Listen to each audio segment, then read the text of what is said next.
नाज़रीन इकराम, कुछ इंतहाई आम तरीन डेवलपमेंट्स हैं जो आपके सामने रखनी है। भारत इस वक्त अपनी सर्वेलेंस, अपनी एक्टिविटीज, अपना मिलिट्री बिल्डअप एक ऑल टाइम हाई पे ले जा चुका है। और पाकिस्तान और भारत के बॉर्डर पर जो जीपीएस जैमिंग है, जो इलेक्ट्रॉनिक वॉरफेयर में बहुत एक इंपॉर्टेंट और क्रूशल मरहला होता है, एक बहुत इंपॉर्टेंट स्टेप होता है, जीपीएस जैमिंग जो है वो भी इस वक्त ऑल टाइम हाई पे चली गई है। और ये इंतहाई तशवीशनाक है, जिससे ये बात सामने आती है कि बहुत कुछ जो है वो होने जा रहा है। इसी दौरान पाकिस्तान ने 3 बड़े सरप्राइज जो है वो इंडिया को दिए। मैं स्पेसिफिकेशंस और इंडिया की एयरफोर्स और इंडिया की नेवी के लिए किस तरह से ये एक डरावना ख्वाब पाकिस्तान की ये 3 बड़ी डेवलपमेंट्स बनने जा रही हैं। एक तो पाकिस्तान ने सरफरोश ड्रोन जो है वो अनवेल कर दिया है। और याद रखिएगा, ये जो तीनों सरप्राइजेस हैं ये पाकिस्तान के अपने बनाए हुए इंडिजिनस सरप्राइजेस हैं जो इंडिया को मिलने जा रहे हैं। और इंडियन नेवी और इंडियन एयरफोर्स के लिए ये एक डरावना ख्वाब बनेंगे। एक तो सरफरोश ड्रोन है, फिर इसके साथ ही साथ शाहपर 3 जो है ये नेवल ड्रोन है। ये जो कुछ करेगा वो भी आप अंदाजा नहीं कर सकते। और तीसरी बड़ी डेवलपमेंट है Jinnah class guided missile frigate.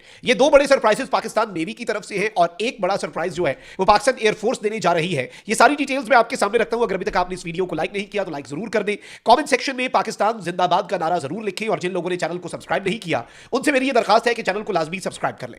नाज़रीन इकराम, इस वक्त एक तो मैं आपको ये बता दूं कि जो पाकिस्तान और इंडिया के बॉर्डर के करीब रीजन है वहां पर जीपीएस जैमिंग, जीपीएस सिग्नल्स आपको पता है नेविगेशन के लिए इस्तेमाल होते हैं, तो वहां पर जीपीएस जैमिंग जो है वो इस वक्त बहुत ज्यादा शदीद तरीन हो चुकी है।